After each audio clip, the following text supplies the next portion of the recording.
Hello, everybody. Welcome to the review of round 11. Had some pretty good contests this week.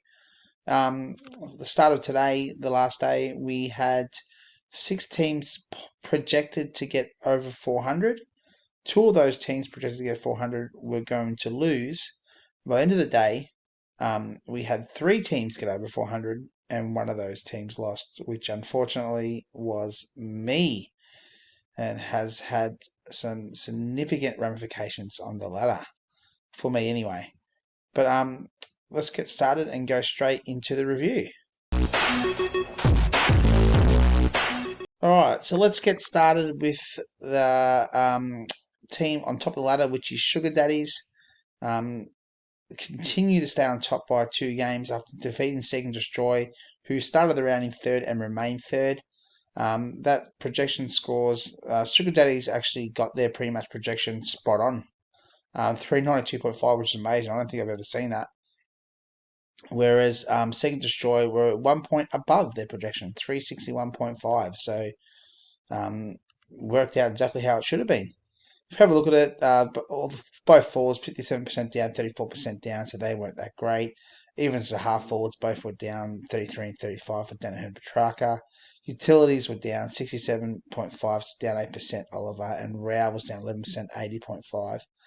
Both rucks were up. Nankervis got 45, was up 43%, while Sherry got 37, and was slightly up on projections. Fisher was up 29% on projections. He got 58, where Walsh, close score, 52, but he was down in his projections. And Brayshaw and Wanganeen Malira both were up 49 and 54 respectively. Ridley was the big one here. Had, I think, 21 or 22 kicks, I'm not too sure, but as a halfback, was up 54% on his projections. I think it was his first game this year. But he got 79 as a halfback, which is absolutely fantastic. Great first game. And while Dale was still up 14%, but got 53. Sarong as a tackler was the loophole, as you can tell by the green arrow. As a tackler, got 54, up 57% on his projections, whereas Still, who before the round, I think he still might be the third best tackler in the game, only got 19 as a tackler and was down 57%, so complete reversal for both of those. What does it mean? It means Sugar Daddies remain on top, 392 to 361.5. Let's have a look at the optimized lineups. Would have been close. Sugar Daddies would have still got the win, 417.5 to Seek and Destroy 413. But if we have a look at it, Danaher would have come in at 4 forward, Petrarca as well, so they both would have moved up one spot. But Brayshaw would have been the half forward, as would have Dale. Ridley at utility 110, where Sarong 88.5 utility. So he plays in utility all year, and today didn't and got 88.5. Dank and the rucks don't change, but Still would have gone into midfield 59. Callie would have come in at 47, and Fisher and Walsh would have been at 57, 51. I think those two stay in their actual spot.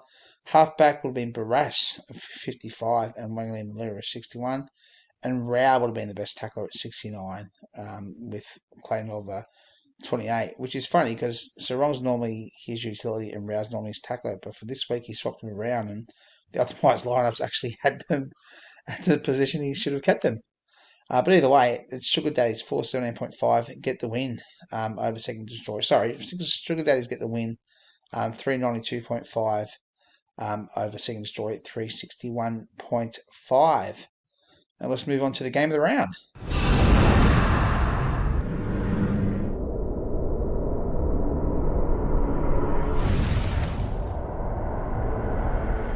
It's the game of the round, and it's Maltese Falcons, who at the start of the round were out of the 5, move into the 5 at the expense of Gators Bitches, who dropped down. The score was 462.5 to 413. At one stage, both teams were projected to get around 460, but the players on Sunday for Gators Bitches were all down, as you can tell. But when we look at the team, they're the only 3 players that were down in their projections for the week.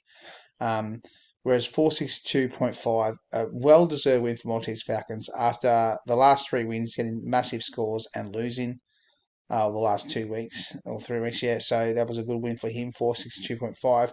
up by 77 points in projections, where even Gators bitches were up 37 points on their projections. If you have a look at it, the Carlton boys at the forward line, Curnow 45% up, got 56 as a full forward, Mackay was down. Both halfbacks were up by about 50%. Sharp in his first game was loopholed, and he got 50, whereas Warner kicked another 4 goals, 3 from last week, 4 this week, and got 61 as a half forward, up 50%, which was absolutely fantastic. Utility spot, Dacos 109.5 to Bont 97. Both players were up, but good effort by Dacos. Bont, if you kick that goal, you got me over the ton. And even the rucks, I mean, Meek missed about 15 minutes, 10 minutes through injury. So Meek obviously was in the car driving, so didn't see that, so didn't put the injury tag on him. But Meek missed, I think, 15 minutes or so, and still got 41 as a ruckman. Been on fire. Meek's been good.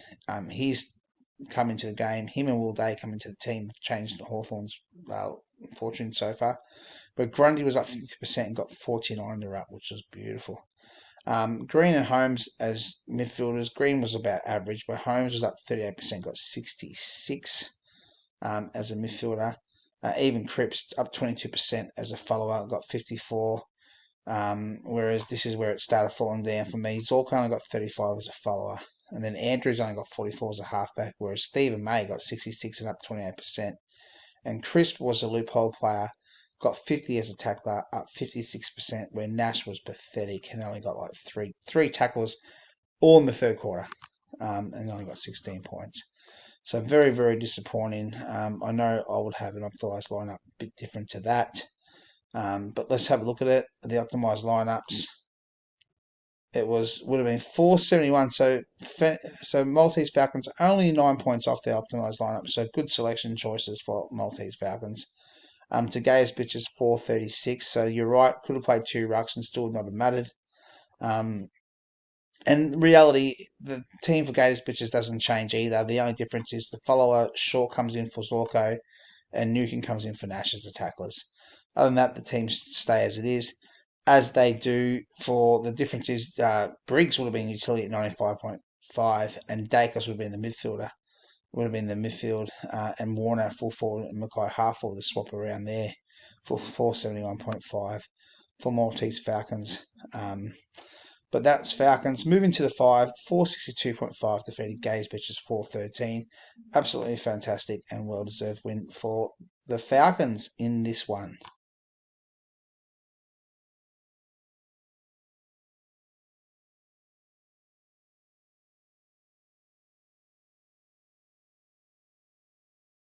Let's move into the next game. It's Gods Olympus who have moved up to 6th. The travelling Wilbury himself on the road gets the win, 378.5 after over Top Guns who remain 9th, 348.5. Pretty sure Gods Olympus conceded halfway through the day, but they still got the win, 378 to 348.5. Top Guns, who started the day projected for 428, were down by almost 80 points, and Gods Olympus were down by 12 points. Number 1 pick or number 2 pick in the draft, Waterman, was pretty disappointing, was down 65% on his average. So once he hit the big lights, he failed. All right in the reserves, mate, but once he hit the seniors, he only got 15. Where Stringer in his first game for the Gods got 42 and up 46% of his projections. We went over the half forwards the other day on Thursday, but they were both down in projections, but still got all right scores. Utilities were disappointing for both, 39% and 38% down, 56.5, 58. So that's Marshall and Anderson. Marshall, I think, only had 10 points up until about half time. So, yeah, obviously had a pretty good second half, but Gorn smashed him, which is pretty good considering Gorn was under a fitness cloud before the start of the game. Both rucks were pretty good, 51 and 43, fantastic, 31% and up 27%, so both rucks were excellent. Duggan was down 35 points, down 29%, where Crouch was a little bit down, but still pretty good at 49. Laird was great in the midfield, up 39%. Been a bit down this year, it feels like, but he's actually been pretty good. But it just feels like he's not his usual impact. But he got 58 as a follower, which is fantastic. And Whitfield, I'm not too sure what the injuries there. I think he was only off for about 3 minutes, but he was 49 as a follow-up, slightly up. Both halfbacks were great for Freo. They had like 25 and 28 53 kicks or something. 71 and 66, outstanding performance by both of those players, Ryan and Clark. Clark was loopholed with that one. And then the tacklers were down 32 and 28, so both tacklers were down overall. So God's Olympus get the win, move to 6th on the ladder, optimised lineup. It would have been still the same result, but a much, much better score. 434.5 for God's Olympus to Top Gun's 420. Stringer would have stayed at full forward, but Keys would have come as a full forward at 35. And Papley at the half forward, then Bolton, who did go off injured. Ryan would have been the utility this week, not a halfback, but a utility, as will have Gordon from half forward to halfback. Both would have got over the ton, and the ruck stay as they are. Pendlebury in the mid, and Jordan Clark in the mid. And then followers would have been Rory Laird and Whitfield, so they stayed as they are. But the halfbacks would have been different. It would have been Readering and Aim on 54 and 57, and the tackles would have been Heaney at 38 and Young at 37. But Gods get the win. Too good. Great result for that one. So we'll move on to the next game after this quick word from our sponsors. My new JVC Compact VCR is the world's smallest, lightest VCR ever.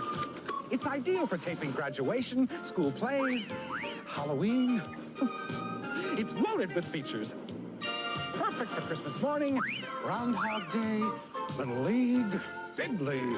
JVC's new compact VHS video system with the world's smallest, lightest VCR ever. Buzz off, Buster. Great sound.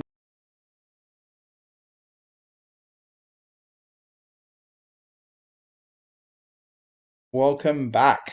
So let's move on to the next game. It's Punters Paddock, who remain in second. 383 defeated Rangers Anonymous 366.5. I actually had a look at this one and it actually looked pretty close at some stages. It's actually the closest game of the round, so it could have been the match of the round, but the highest scoring one took that. Both teams were slightly down on their pre-match projections. But we go over it though. Fritsch and Cameron. Cameron was slightly up, got 31. He missed a lot of sitters, so he scored. He actually, realistically, those two sitters he missed would have changed the game completely for this result too, I reckon. Whereas, so 31 and 35. Rosie, 53% down, only got 16 against North Melbourne as well. I think, as I said, Mick was travelling, so hasn't done it.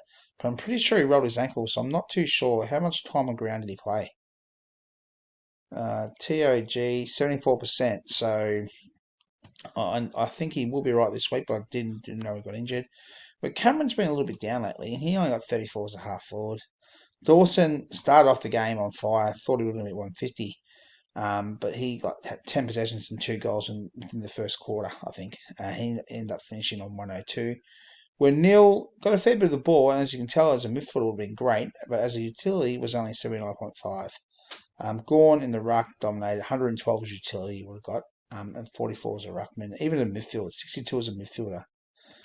That's 40 as a half forward. Bloody hell, mate. What was his stats? 17 kicks, 10 handballs, 1 goal, 7 marks, 18 contested possessions. What a game. Fantastic game. Against O'Brien, who also in the ruck was fantastic, 47 in the ruck. So both ruckmen were awesome. Trelaw and Baker in the mid. Baker was up 15%, but Trelaw 59 and 1% down. Anyway, he's been great. Sinclair versus McGluggage. McGluggage, the whole of Brisbane wasn't that great because Hawks smashed it in there. So 51-37. Newman, 26% down as a halfback, and Vlosten was down 14%. I got 46, so 36 and 46 for those two. Atkins picked up his tackling game, got 50 as a tackler, up 35%. Where Rowbottom, slightly down, but still got 45, so that's pretty good. And both their loophole players actually got injured during the game, so they weren't any use to them at all. If you want to see by the way, if you want to see what anyone done, obviously I'm trying to make this a quick one. But let's have a look at the optimised lineups. It's Punters Paddock would have smashed it still, 455 over Rangers Anonymous 373. King would have been the full forward, Kerno as is. Dawson would have come in at half forward. Cameron would have stayed with his. Pickett utility, it's a different one. Tavani, 94, and Gorn, the ruck stay as they are. The mid stay as they are. If Sinclair stays for punters Paddock, Keane will come as the halfback at 51. And over here, Callahan will have been follow-up, Boston stays, and tacklers stay as they are as well. So punters Paddock remains second, a game clear on second, mind you, and get the win on that one. So let's go to the last game of the round. It's Rangers Anonymous against Bombers Forever. 100-point win. Absolutely smashed that Quim. He did. 422.5 to 322.5. Up 30 points in the projections where Bombers Forever were down by about 50. Langford had a pretty good game against the Tigers. Got 43 points as a full forward. And Walker was still up, 36. I mean, pretty good considering last year he kicked 10 against them twice, the Eagles. So kicking 2 or 3 is a bit better. Toby Green looks like he's got back to his best form, and he got 43 as a half forward. And Horn Francis was a little bit down.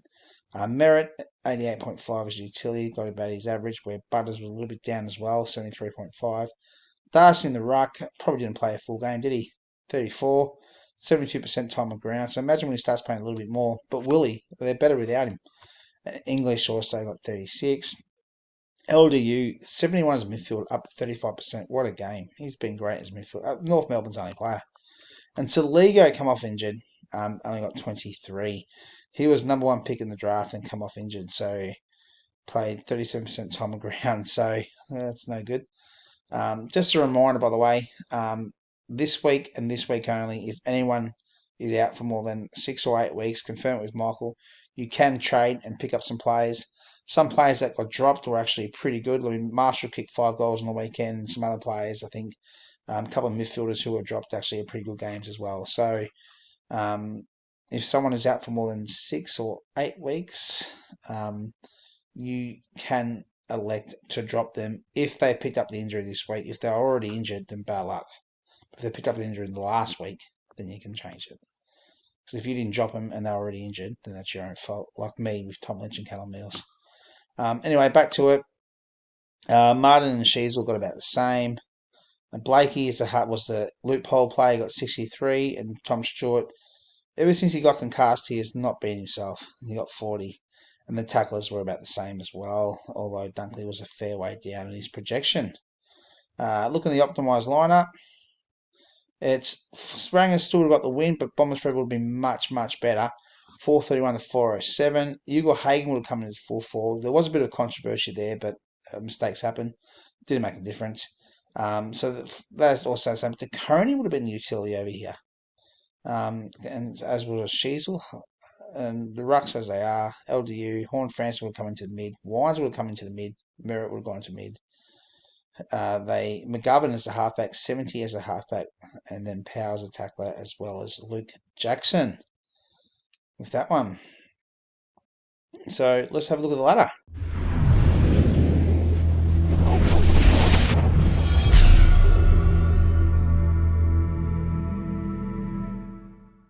All right, we're on the fixture and ladder page now, and let's have a look at the optimised lineup for the week. Kerno, 570. Dawson, half 466. Gorn is the ruck utility. Gorn the utility, 112. Ruck would have been Wits. Dacos is the mid, 75. And LDU, 62 as a follower. Really the halfback, 79. And Rao the tackler, 69 for a total score of 570. The ladder, a bit of movement, which is always good. Sugar Daddies remain 2 games clear, and Punters Paddock now go a game clear in second.